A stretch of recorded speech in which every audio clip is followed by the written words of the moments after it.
agama Islam, lebih tepatnya akidah akhlak. Sebelum itu Ibu mau nanya, apa kabar semua anak-anak? Ibu ada sedikit ini ya, ada jargon gitu. Jadi kalau Ibu tanya ke anak-anak how's life, jadi kalian harus jawab dengan great, excellent, great. Oke, ngerti? Oke. How's life? Great, excellent, great. Yang lebih semangat ya. How's life? Great, excellent, great. Oke, bagus, masih semangat semua ya pagi. Ya, jadi hari ini Ibu lihat ini mukanya cerah-cerah semua ya. Kayaknya udah pada sarapan belum ini? Belum, tapi bersinar ya mukanya. Apalagi kalau sarapan nambah silau gitu. Ya, hari ini Ibu akan menerangkan materi tentang akhlak tercela. Ada yang tahu apa itu akhlak tercela?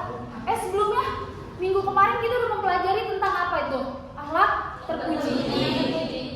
Ada yang masih ingat apa itu akhlak terpuji? Boleh angkat tangan. Angkat tangan teman-teman. Minggu kemarin loh, anak-anakku semua. Akhlak terpuji. Oh iya, Mila silakan. Iya benar, perilaku baik. Ada lagi yang ingin menjawab? Tidak ada ya. Oh iya, sebelum kita masuk ke materi kita, coba lihat dulu teman kanan kirinya. Dilihat, adakah hari ini yang tidak masuk kelas? Ada. Kira-kira kenapa ya teman yang nggak masuk kelas? Hujan ya. Ya nggak jadi alasan, nanti Ibu tetap masuk kalau hujan. Kalian harusnya lebih semangat ya. Oke, jadi kita mulai aja. Hari ini kita akan belajar tentang akhlak tercela.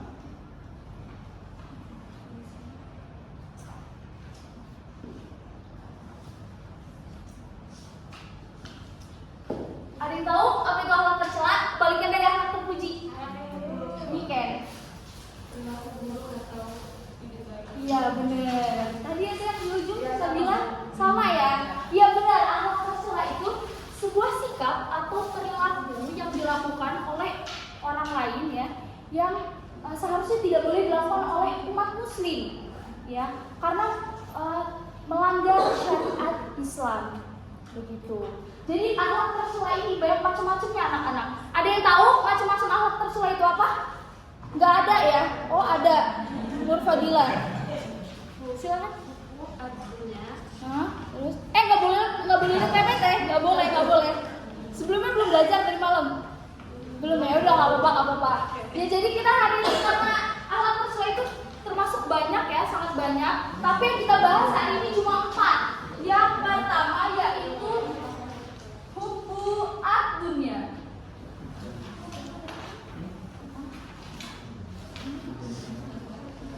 Ada yang tahu hubbu ad-dunya itu apa? Iya, Nadila.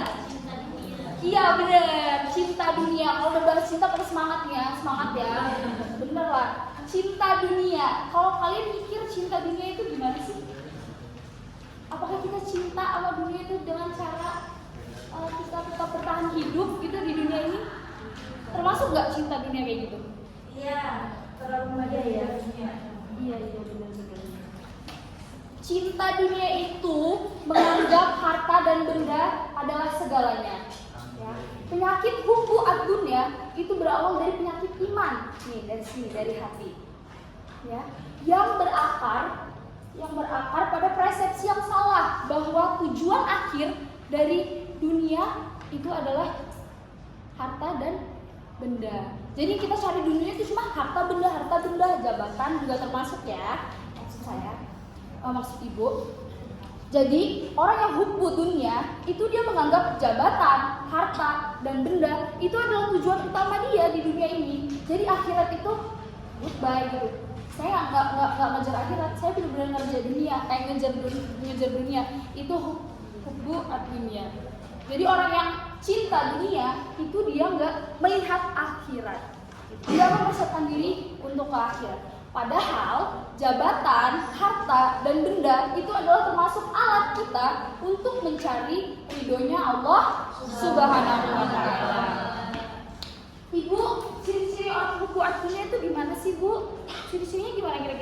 kalau menurut anak-anakku semua ini? Nggak tahu ya. Jadi ciri-ciri hubbu ad-dunya, yang pertama pasti dia kecintaan banget ya sama dunia. Tujuan utama hidup dia itu untuk mencari dunia. Ya, catat ya teman-teman.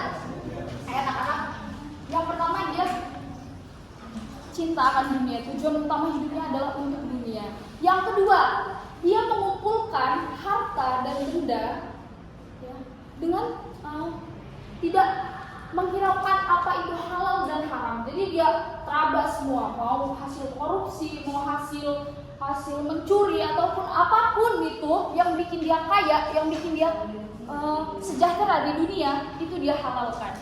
Kayak di surat, seperti di surat At-Takasur ayat 1-2. Ada yang bisa At-Takasur loh? Ada yang bisa baca? Naila, ya silakan At-Takasur. Ibu ditunjukkan ya? Bacakan Naila. Iya. Ya agak kuat ya.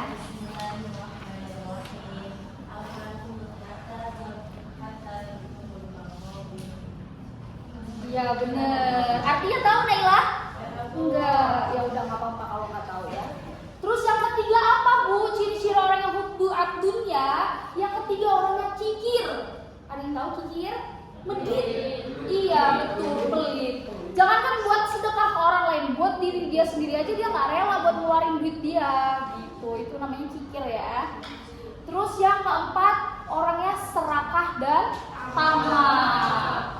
Yang terakhir dia tidak merasa cukup atas nikmat yang sedikit. Jadi dia pengennya terus nikmat-nikmat yang sangat-sangat besar. Kita kan nggak bisa ya. Apapun itu mau besar mau dikit harus kita syukuri. Betul banget, pintar banget. Terus selanjutnya bahaya hubbu ad-dunya. Menurut anak-anakku semua nih, apa nih bahayanya hubbu ad-dunya? Setelah ibu jelasin apa itu hubbu ad-dunya, bahayanya apa menurut kalian? Kok diem? Yang tahu? Iya, Andri. Nah, betul. Lupa kepada sang pencipta. Ada lagi? Ada lagi? Ada lagi? Nggak ada. Nggak ada ya. Bahayanya hubbu ad-dunya, benar yang pertama tadi kita lupa sama pencipta kita. Ya, lupa. Terus kita menganggap cinta dunia itu adalah segalanya. Ya, jadi kita lalai sama akhirat kita, lalai kita sama urusan akhirat, lalai lupa sholat, lupa puasa, lupa buat sedekah. Intinya mah nyari bener-bener. Iya. Terus kalau orang yang sudah punya sifat, yang udah di dalam hatinya ada hubbu ad-dunya, pasti iblis udah menguasai hatinya.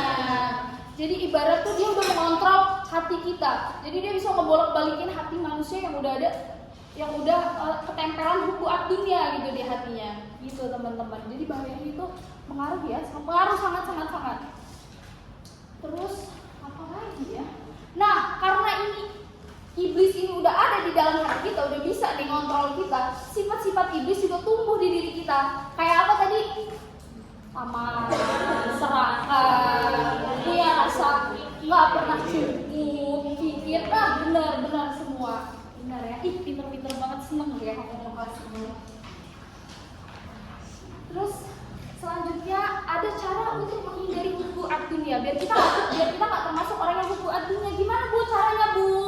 Ada yang tahu? Ya kamu silakan. Bahwa kehidupan di dunia itu Betul sekali. Di dunia ini nggak ada yang abadi ya. Iya benar. Semuanya benar. Udah itu selanjutnya kita juga harus banyak-banyak mengingat kematian. Iya benar. Semua makhluk hidup itu pasti akan mati.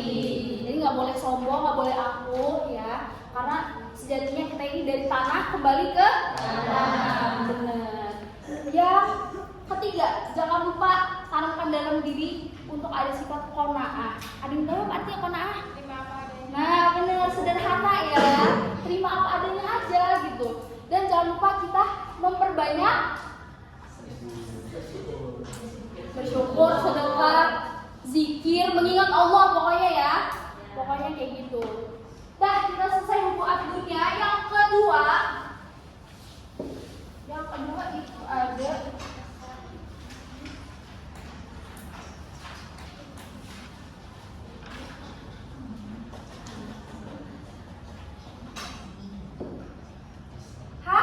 hasad. Baca ya. Ada yang tahu hasad? Sebelumnya pernah dengar kata hasad? Pernah ya? Pernah. Hasad itu apa sih teman-teman? Dengki, bener, dengki. Ada yang punya temennya yang iri dengkian? Nggak boleh ya, nggak boleh ya, nggak boleh. Jadi hasad itu teman-teman, anak-anak, hasad itu berarti dengki. Maksudnya suatu sikap atau perbuatan ya yang mencerminkan kemarahan, rasa iri, dengki sama pencapaian orang lain, sama kapasitas orang lain, ya, gitu. Jadi hasad ini sangat-sangat sifat yang tercela lah ya. Semuanya tercela, tapi ini sangat tercela gitu. Ibu, bahayanya hasad itu apa, Bu? Ada yang tahu bahayanya hasad? Nggak ada ya? Nggak ada yang tahu. Jadi bahayanya hasad itu bisa menimbulkan kegelisahan ya untuk orang yang mempunyai sifat ini. Dia nggak akan pernah merasa tenang karena dia selalu merasa gelisah melihat pencapaian orang lain, ya, melihat prestasi orang lain gitu. Udah itu bahayanya lagi,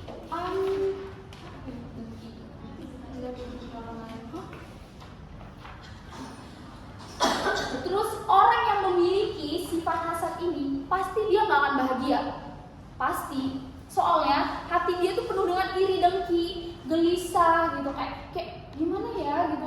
Ini orang udah ini sedangkan aku gini gitu. Jadi dia nggak pernah merasa senang gitu. Selalu dihantui dengan kegelisahan itu. Terus kalau kita punya sikap hasad, ya, akan menumbuhkan di diri kita maksiat-maksiat yang lainnya. Contohnya kalau kita punya sikap hasad, pasti bakal tumbuh maksiat seperti menggibah. Siapa yang suka menggibah? Aku. Iya, menggibah. Karena iri dengki nanti jadi menggibah. Tuh lihat tuh si Niken tuh. Lihat tuh HP baru. Pengen deh kayak gitu. Menghujat lebih apalagi abis menggibah, menghujat, memprovokator. Waduh, nambah 20 kali lipat ya dosanya ya. Ibu, kalau kita udah kena ini gimana sih Bu mengobatinya? Kalau mengobati kena hasad ini gimana?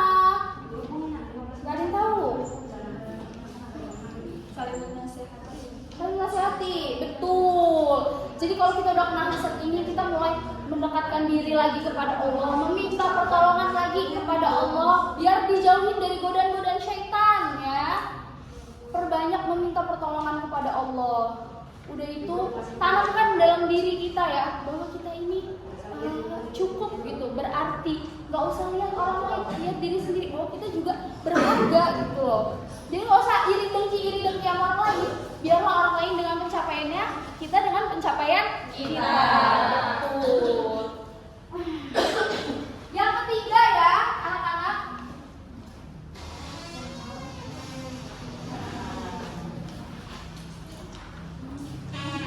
yang ketiga ada takabur dan ujub. Takabur dan ujub. Ada yang tahu takabur? Familiar banget nih, masa nggak tahu? Takabur, sombong, bener. Takabur itu sombong, mengagungkan diri. Nah kalau ujub, ada yang tahu ujub? Ujub itu sejenis dengan takabur. Kagum. Hah? Kagum? Iya, dia mengagungkan dirinya terlalu berlebihan, tidak sesuai dengan kemampuan diri. Kayak gitu. Ibu, penyebab takabur atau ujub itu apa sih Bu? Kok bisa sih orang punya sifat takabur sama ujub Bu? Emang kenapa Bu? Kok bisa dia kayak gitu? Jadi gini, orang takabur atau ujub itu biasanya dia tuh punya sesuatu yang bisa dia takaburin dong. Bener dong? Apa aja tuh Bu contohnya? Yang pertama, dia takabur atau ujub ketika dia diberikan oleh Allah sebuah kelebihan paras yang cantik. cantik, paras yang tampan, itu kemungkinan orang bisa takabur atau ujub. Terus apa lagi Bu? Itu doang? Enggak dong, ada lagi. Takabur atau ujub karena fisik yang kuat. Jadi dia kalau ngelihat orang yang lemah kayak apaan sih lu? Gitu. Gue paling kuat. Gitu. Itu termasuk takabur nggak anak-anak? Termasuk. Terus apa lagi Bu? Takabur atau ujub karena kepintaran, kecerdasan, ilmu yang dia punya. Kok bisa sih Bu? Ya bisa dong. Orang kalau udah merasa tinggi nggak mau lagi ngeliat di bawah, ya kan? Nggak bisa nih ke bawah lagi. Udah nongak terus. Itu takabur karena ilmu. Apalagi Bu? Takabur karena dia keturunan orang hebat, keturunan bangsawan, keturunan ningrat. Itu bisa menumbuhkan sikap takabur dan ujub. Terus takabur apa lagi? Ujub ya. Takabur karena dia memiliki anak yang bisa dibanggakan. Kok pada sedih? Gak bisa dibanggain. Bercanda. Enggak bercanda. Ibu bangga sama kalian semua. Takabur, ujub karena ada yang bisa dibanggakan dari anaknya. Ya kita kan mau ngebanggain anak kita, tapi jangan sampai kita menyinggung orang lain. Saya polisi pangkat 3 sampai kayak gini nih bahunya, dalam pangkat 3. Wah, nggak perlu ya tuh Mas ya. Udah lagi apa lagi tuh? Takabur karena yang paling familiar deh, orang takabur karena apa? Betul, harta lagi ya. Emang itu nggak bisa lepas dari manusia, harta. Ya semoga kita dijauhkan dari sikap takabur dan ujub.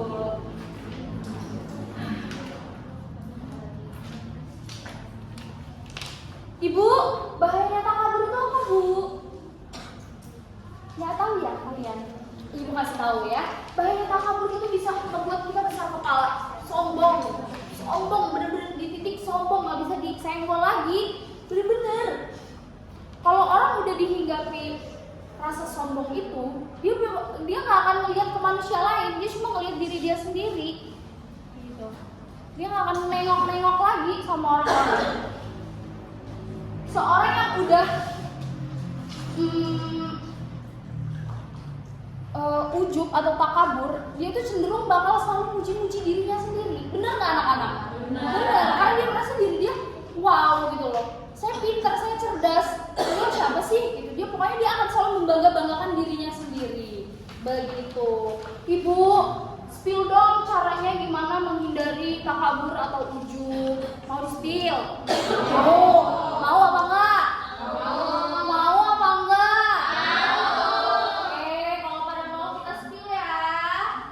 Yang pertama, kita harus punya rasa percaya diri dan kalau bahasa gaulnya ya. Kok nggak ada yang iya Bu gitu? Yang kalau bahasa gaulnya self love. Self love ya. Atau love yourself ya, boleh apapun itu lah. Kita harus percaya diri, cinta akan diri kita sendiri. Nggak usah, pokoknya bodo amat deh kamu. Bener lah, bodo amat lah gitu. Terus juga kita tuh harus sadar kalau kesombongan, orang yang mempunyai sifat takabur atau ujub emang bukan manusia yang bisa ngingetin dia, tapi langsung sama Allah. Jadi harus ingat kalau kita udah sombong nih, ya Allah ini balasannya bukan lagi dari manusia nih, langsung dari yang pencipta nih gitu, biar kita nggak merasa besar gitu ya. Udah itu tanamkan dalam diri kalau pengetahuan yang kita miliki, semua yang kita miliki ini cuman titipan. Kalau titipan lama-lama nggak bisa diambil kan? Jadi nggak perlu terlalu membangga-banggakan. Oke teman-teman, anak-anakku semua, ngerti ya takabur sama ujub? Ngerti banget. Oke, yang terakhir teman-teman, anak-anak. Iya. Ih, pintar dapat belajar ya. Ria ini apa sih? Hah? Pamer. Ada tulisan pamer? Bener ya, bener. Ria itu ketika kita melakukan sesuatu atau ibadah itu karena seseorang, bukan karena Allah Subhanahu wa Ta'ala.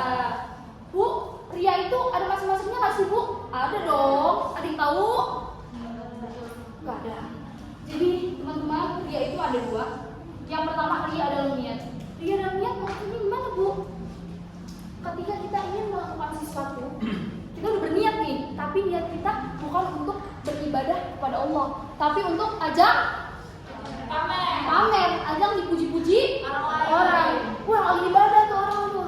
Wah, masya Allah gitu ya. Kayak gitu. Terus ada juga ria dalam perbuatan. Contohnya gimana Bu?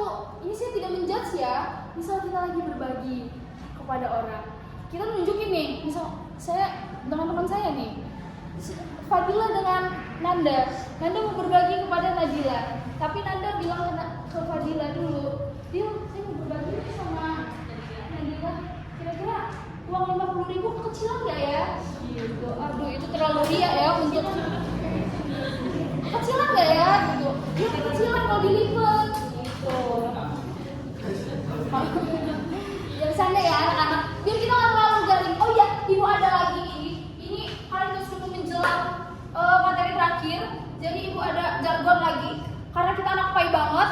Jadi ketika ibu bilang pendidikan agama Islam, kalian bilang super seru. Oke?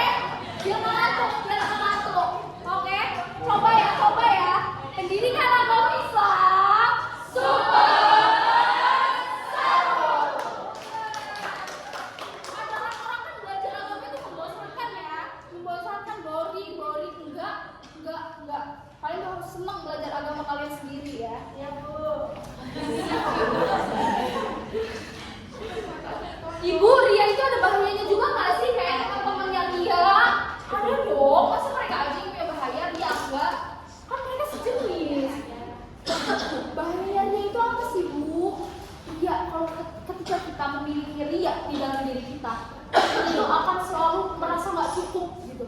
Itu tuh selalu mencari-cari, selalu sedih, kecewa gitu. Kenapa ya aku ini? Pokoknya kita selalu merasa nggak cukup gitu sama diri kita sendiri. Ya karena kita pengen pandangan orang lain itu selalu baik dengan kita. Ketika kita nggak dicocokin, apa maksudnya nggak di iya, ketika kita nggak dicocokin, ya ria ini kayak NPD lah ya kalau bahasa gaulnya ya. Itu ketika kita nggak dicocokin NPD kita merasa galau gitu loh. Emang aku sekurang itu ya? Emang aku nggak kayak yang lain ya gitu. Terus kita juga bisa ini ya, kalau kita udah kenal dia ini kayaknya kita tuh gila-gila hormat, gila-gila pujian gitu loh. Hormat abangku.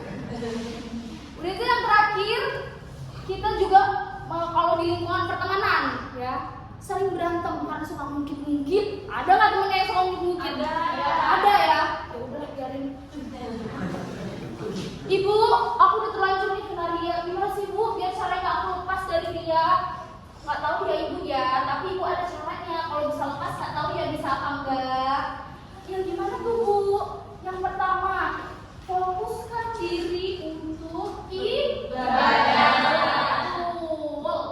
Betul. Nggak kelihatan ya tulisannya? Nggak apa-apa. Terus yang kedua, stop pamer-pamer. Udah deh, jangan flexing. Maksud saya ini jadi kita cukup keep diri kita sendiri ya. Nggak perlu pamer-pamer apalagi tentang ibadah. Lagi sholat ngevlog halo guys, aku ngevlog duha dulu ya supaya aku rezekinya lancar. Terus kalian posting di TikTok hashtag Masya Allah tabarakallah. Itu kayak ibu sih sebenarnya. Biar kalian nggak kena ria kayak ibu gitu loh maksudnya. Ibu apa lagi Bu? Caranya masa 2 doang? Emang cukup? Gimana ya? Ya udah Ibu tambahin 1 lagi ya. Udah itu ya. Yang kedua, yang ketiga ya tadi ya. Yang ketiga, membiasakan diri untuk selalu bersyukur kepada Allah. Pinter. Udah paling catat ya. Dicatat ya apa itu? Sampai. Catat ya. Ya udah kalau dicatat Ibu mau nanya deh sama kalian. Udah ya. Menurut kalian kesimpulan dari materi kita ini apa sih yang bisa kita dapat dari materi yang udah Ibu terangkan? Ada yang mau jawab? Katanya udah pada nyatet. Ya, kita salah. Silakan. Ada yang bisa belajar dari macam-macam tadi 1 sampai 4. Itu yang bisa kita simpulin yaitu kelas bersyukur. Iya betul. Ada lagi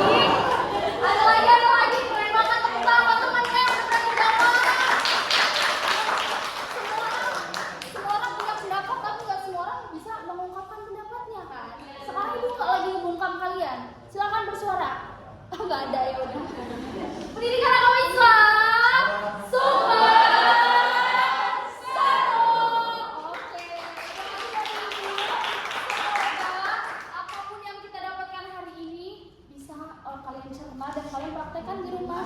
Yang baik, yang nggak baik ditinggalin